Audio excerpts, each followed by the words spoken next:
Magandang araw sa inyong lahat, mga giliw naming tagapakinig. Muli po mga kaibigan, narito na po ang isa na namang kasaysayan na aming tampok sa linggong ito. Liham kasaysayan na kapupulutan ninyo ng aral sa buhay. At ngayon, narito po ang unang yugto ng liham kasaysayan na ipinadala ni Margie dito sa ating dula. Love and Memories.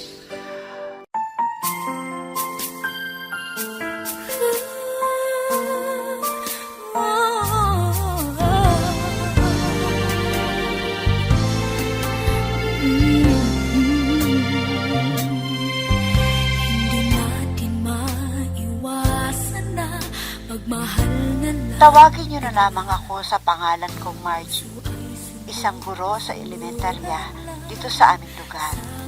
Nais ko ring maisadula sa radyo ang karanasan ko sa pag-ibig at ganito ko sisimulan ang aking karanasan.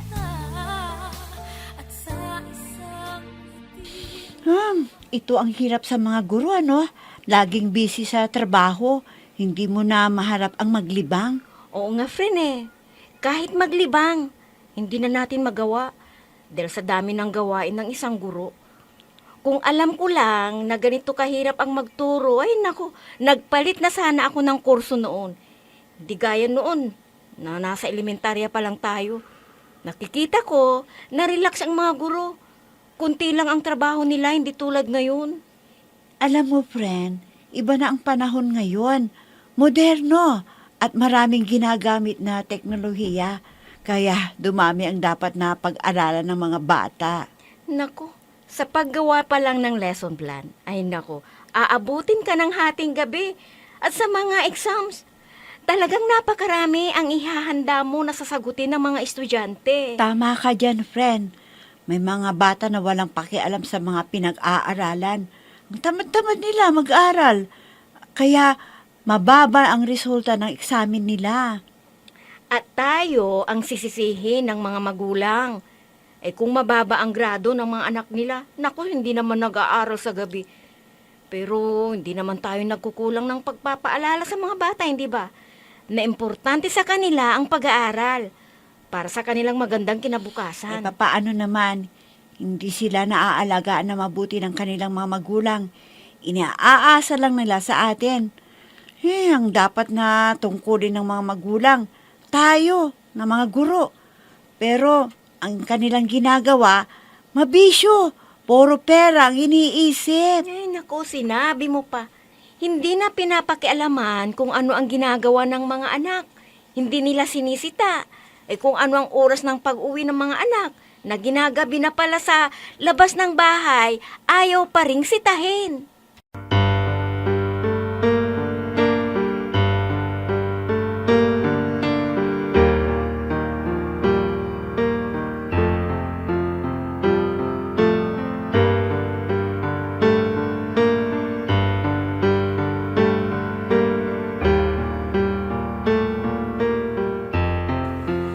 Ay, nandito ka na pala, anak.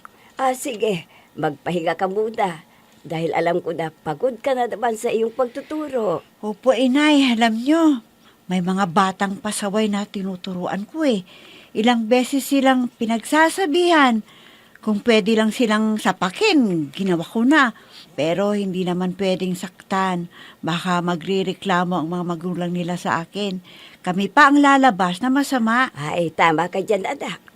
Napapanood ko sa balita sa TV o naririnig ko sa radyo na kahit masama ang sinasabi ng bata sa guro, ay di mo rin pwedeng pagsalitaan ng masasakit na salita.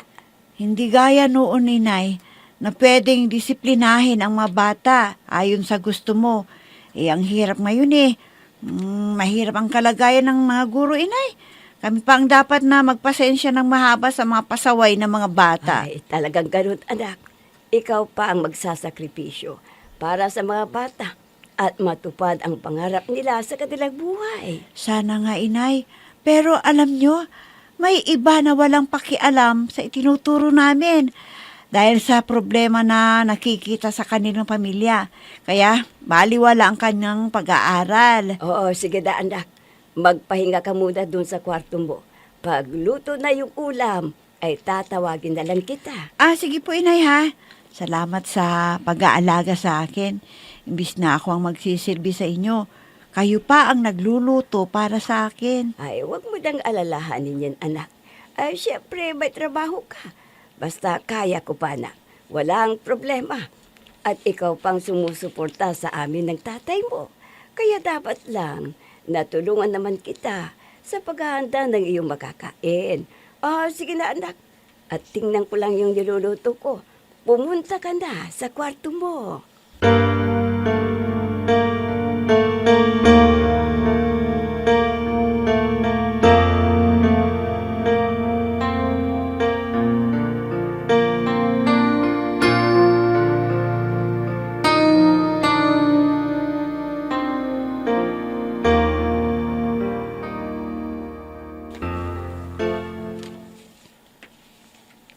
G, sana hindi naman ako makaistorbo sa'yo.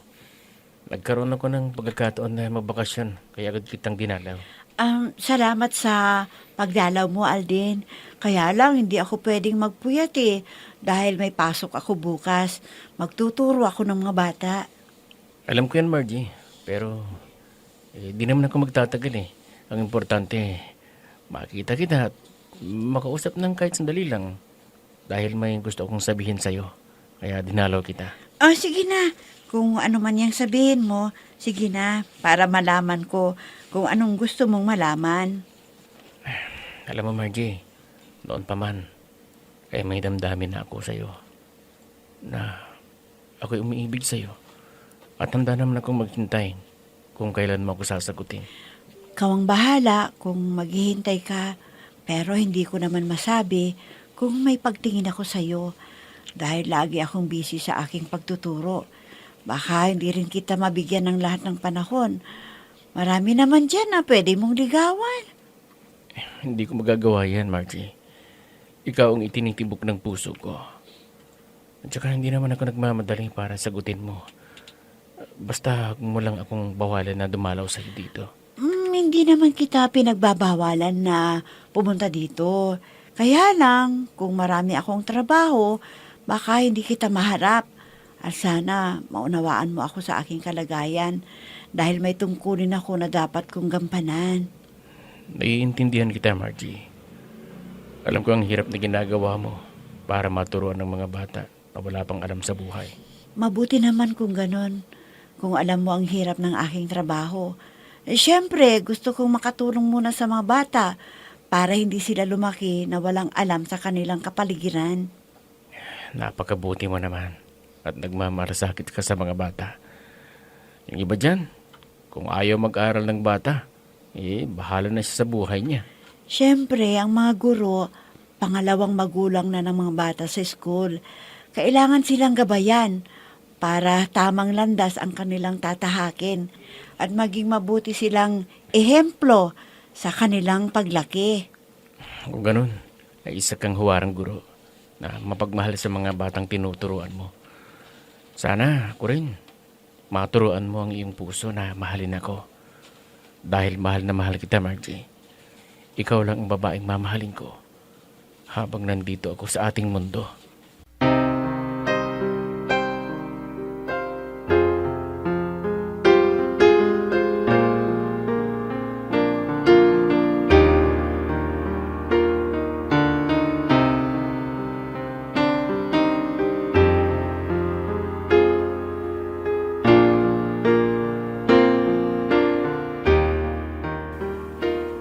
Hindi pa dumarating si Margie. Interesado na yata siya yun, ha? Napumasok sa eskwelahan nila. Ano ko yung nangyari sa kanya? Hindi bale. Iintayin ko lang. Baka may ginawa siya sa school nila. Hindi pa sa tapos. Kaya wala pa siya. Teka, si Madam Shirley, kaibigan ni Margie yun, ha? Uy, tamang-tama. Sa kanya na ako magtatanong tungkol kay Margie. Magandang araw, Madam Shoni. Oh, ikaw pala, Noel. Magandang araw din sa'yo. Oh, bakit nandito ka? May nintay ka yata. Ay, oo, madam. Iniintay kong kaibigan mo. Bakit? Hindi mo siya kasabay. May ginagawa pa ba siya? Oh, wala naman. Pero mamayang hapon ang pasok niya eh. Kaya hindi ko siya kasabay ngayon. Ganun ba? Hindi bali, madam. Puntahan ko na lang siya sa bahay nila para ihatid ko sa school ninyo. At hindi na siya maghintay ng masasakyan niya. O sige, puntahan mo na siya dun sa bahay nila. At papasok na ako.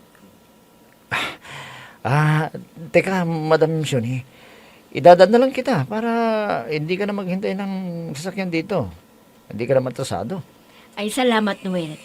Kailangan ko nang pumasok dahil may exams yung mga bata. O sige, halika na, Noel.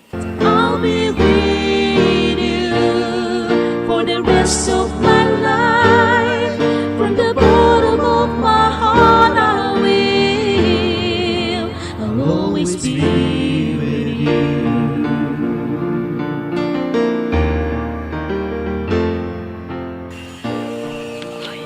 Aba, si Noel na naliligaw kay Margie ang dumarating. Bakit kaya siya nagpunta rito? Akala ko sa gabi lang siya dadalaw. Huwag kami sasabihin kay Margie. Buti na lang at hindi pa pumasok si Margie. Hayan, malapit na siya dito sa kinaroroonan ko. Magandang araw po, Aling Doran. Ganon din sa iyo, Noel. May kailangan ka ba? At araw ka pumunta rito sa bahay. Kon po, Aling Dorang. Gusto ko lang makausap si Margie. At ihahatid ko na siya sa school nila para hindi siya maghintay ng mga sasakyan. Ay, mabuti naman. Paano mo nalaman na nandito pa si Margie? Sino bang nagsabi sa iyo? Nakita ko kasi si Madam Shoni at tinanong ko siya. Sabi niya sa akin panghapon pala siya. Ay, tamang-tama ang dating mo. Naghahanda na siya na pumunta sa school. At alam mo na.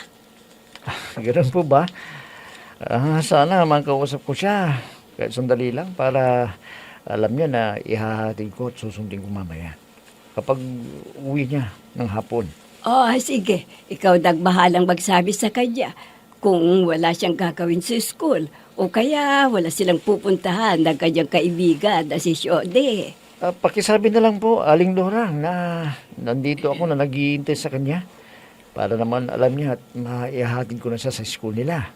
Sige. Sandali lang ha. Hintayin mo na siya dito sa salas para makausap mo siya.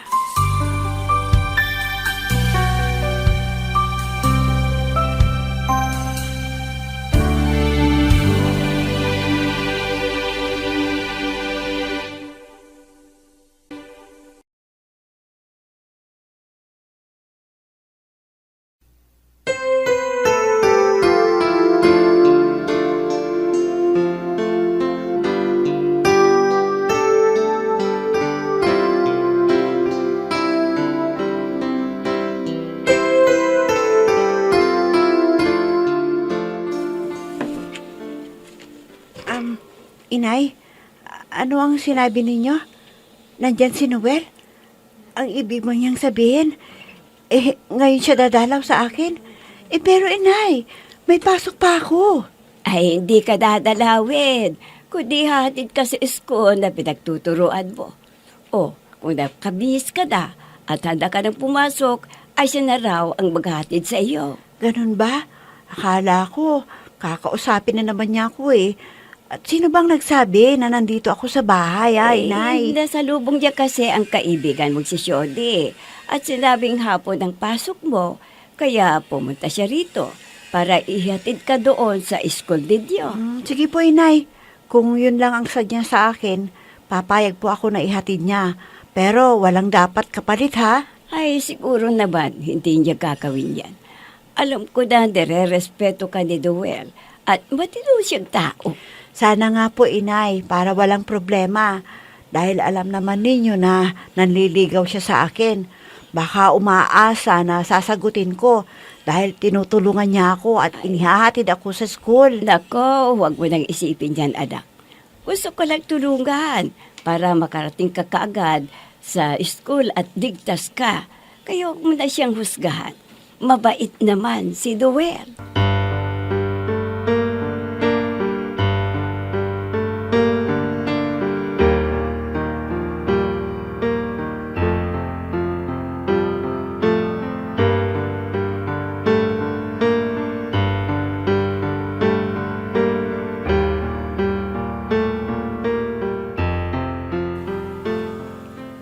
Mang Temyong, sinagot na ba ni Margie ang Noel na yun?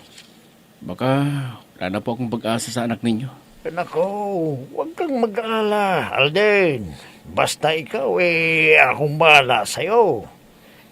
Ikaw ang gusto ko na maging malugang para sa aking anak. Dahil ayaw ko sa Noel na yun.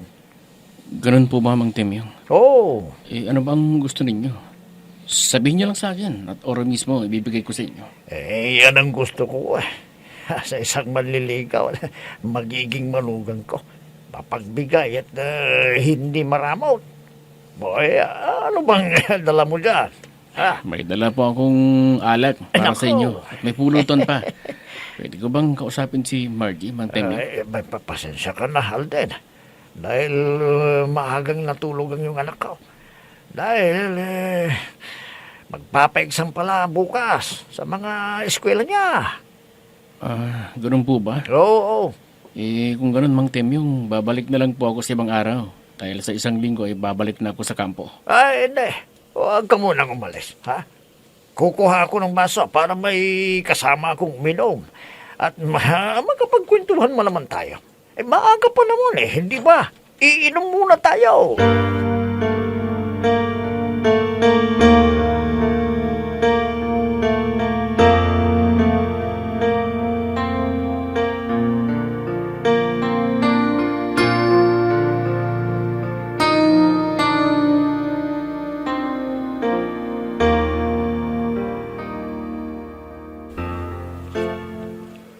Friend, sa tingin ko, tapat yung nanliligaw sa'yo. Hindi gaya sa akin, na wala silang silbi, puro mga tamad. Ano? Alam mo, friend, may problema ako doon sa dalawang naliligaw. Hindi ko alam kung sino ang pipiliin ko sa kanilang dalawa. Si Noel, matinong pamilya ang pinanggalingan niya, pero may pagkamayabang. Si Alden naman, lasinggero. Alam mo naman, friend, ayaw kong makipag-asawa sa isang lasinggero.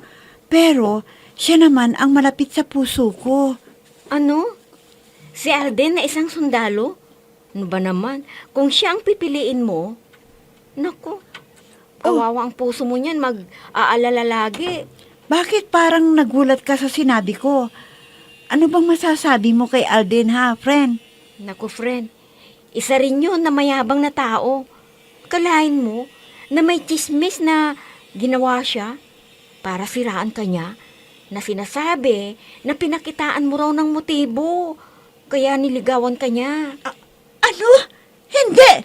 Hindi totoo yan, friend! Hindi!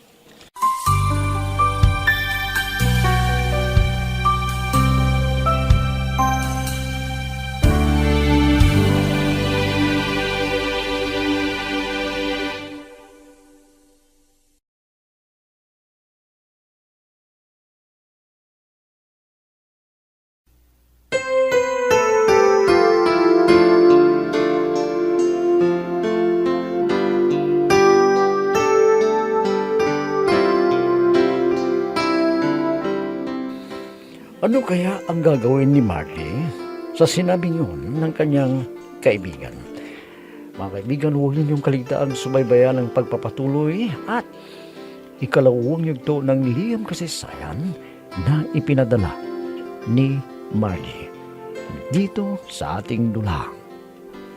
Love and Memories.